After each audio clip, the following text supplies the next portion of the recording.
warahmatullahi wabarakatuh. Selamat sore semuanya. Waalaikumsalam warahmatullahi wabarakatuh. Sore, Pak. Kalian udah pada tahu belum nih kedatangan saya hari ini ke sini? Belum pada tahu ya? Oke, saya perkenalkan diri dulu ya. Nama saya Iqbal Fajar Febrian, mahasiswa dari UIMA, Universitas Indonesia Maju. Di sini saya prodi saya S1 Keperawatan. Nah, jadi di sini saya akan melakukan penyuluhan tentang apa sih bahayanya merokok, perilaku merokok, dan sebenarnya kita itu tidak boleh merokok. Jadi saya katakan di sini untuk say no to smoking. Oke, jadi saya ucapkan terima kasih terlebih dahulu ya untuk kalian semua udah pada menyempatkan waktunya untuk datang ke sini. Sebelum kita masuk ke materinya ini saya akan bagikan dulu agar lebih enak untuk menjelaskannya. Ya, oke. Ya, teman-teman boleh sambil dibaca ya. Jadi di sini saya akan menjelaskan tentang bahaya merokok pada usia remaja. Nah, yang pertama itu perilaku tentang merokok. Kalian udah pada tahu belum apa itu arti perilaku tentang merokok? Belum pada tahu ya?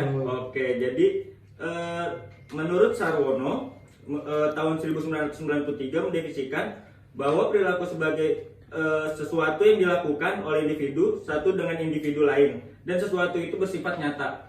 Jadi perilaku itu yang kita lakukan, seperti misalnya kita melakukan mungkin naik sepeda, itu perilaku kayak olahraga seperti itu. Nah, jadi perilaku merokok ini yaitu sesuatu yang rokok itu dibakar lalu kita hisap, itu namanya perilaku merokok. Oke. Jadi di sini berdasarkan uraian sebelumnya dapat disimpulkan bahwa perilaku adalah segala sesuatu yang dilakukan oleh manusia dalam menanggapi stimulus lingkungan yang meliputi aktivitas motoris, emosional, dan kognitif.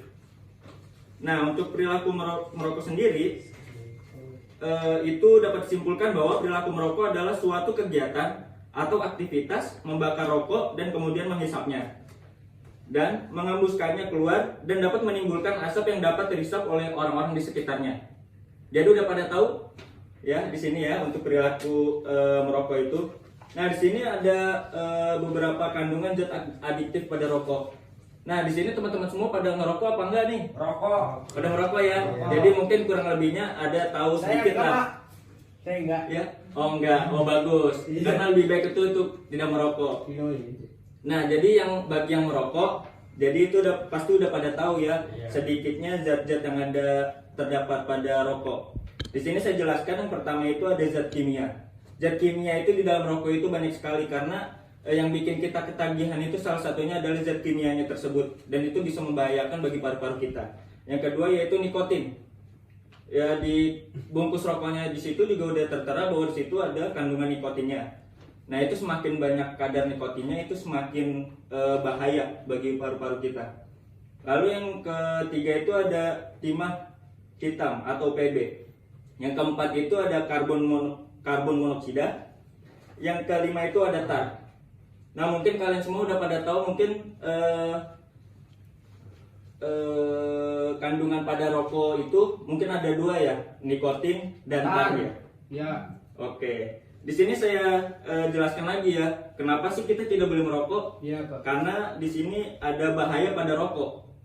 Nah, menurut Hikmat 2007 juga mengemukakan bahaya rokok dapat berpengaruh negatif secara langsung diantaranya.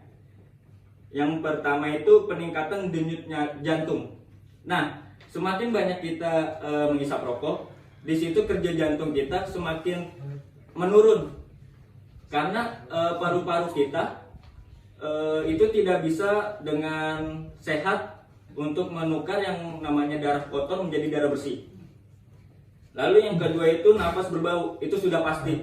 Karena tadi yang sudah dijelaskan beberapa kandungan zat adiktif pada rokok itu yang membuat napas kita menjadi bau.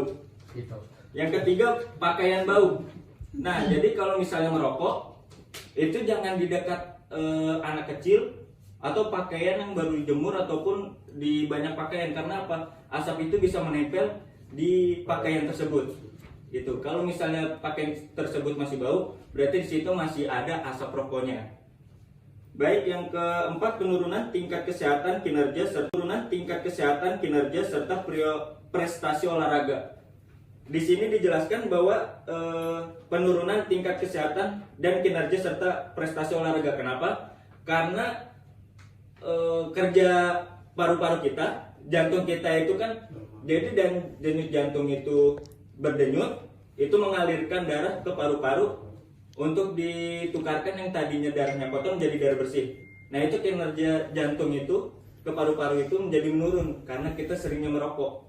Seperti itu. Jadinya dia penurunan tingkat buat prestasi olahraga itu bakalan menurun. Yang selanjutnya itu mengurangi daya kecap dan penciuman. Lalu ada pengaruh jangka panjangnya, yang tadi sebelumnya itu pengaruh jangka pendek. Di sini ada noda pada gigi. Yang dimana kalian tahu bahwa semakin lama kita merokok itu bahkan Kuning. Ya, gigi menjadi kuning, karang gigi itu bakalan ada. Lalu resiko tinggi sariawan itu bisa jadi, karena itu bisa memicu namanya kanker mulut, itu bisa dari rokok. Itu makanya bisa terjadi sariawan dan yang lain-lain, itu bisa jadi. Lalu yang selanjutnya itu resiko tinggi terkena bronkitis, kanker paru, dan penyakit-penyakit pernapasan. Karena apa? Karena yang kita hisap itu zat-zat yang berbahaya. Zat-zat berbahaya itu masuk ke dalam paru-paru, makanya itu bisa membuat kanker paru-paru dan penyakit pernapasan. Lalu selanjutnya itu ada jerawat, masalah kulit, keriput, dan kulit kering. Ada lagi yaitu kecanduan nikotin. Karena di situ sudah ada zat-zat berbahayanya yang berupa nikotin. Nah, nikotin itu bisa memicu kita buat namanya kecanduan. Jadi kita susah terlepas dari rokok. Yaitu ada lagi mempengaruhi kesuburan wanita. Jadi walaupun wanita itu tidak merokok, tapi kita ada di dekatnya, kita yang sedang merokok, itu bisa mempengaruhi wanita tersebut. Karena apa? Yang namanya perokok pasif itu lebih bahaya, karena itu asap yang dari mulut kita itu keluar dan itu dihirup oleh orang di sekitar kita. Lalu ada lagi impotensi dan mengurangi daya kecap dan penciuman seperti yang tadi. Ya, apakah ada yang ingin bertanya?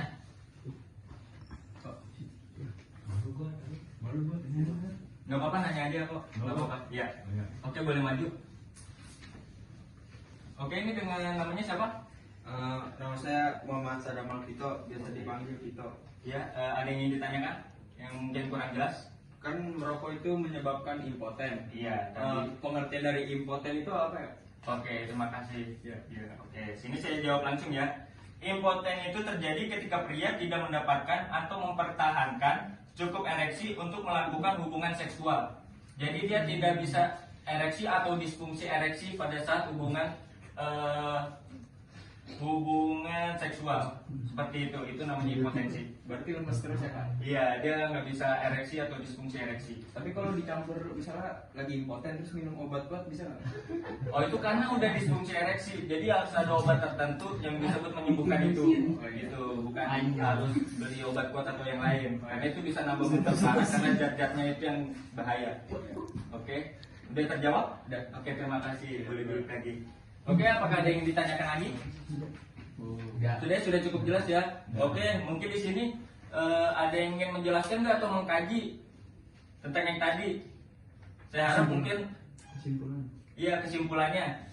Untuk kesimpulan saya katakan bahwa kita berhentilah untuk merokok bagi yang merokok, dan untuk yang tidak merokok pertahankan itu, karena itu untuk kesehatan kita di masa sekarang dan di masa depan. Baik. Mungkin itu saja dari saya, kurang lebihnya mohon maaf. Wassalamualaikum warahmatullahi wabarakatuh. Terima kasih teman-teman semua.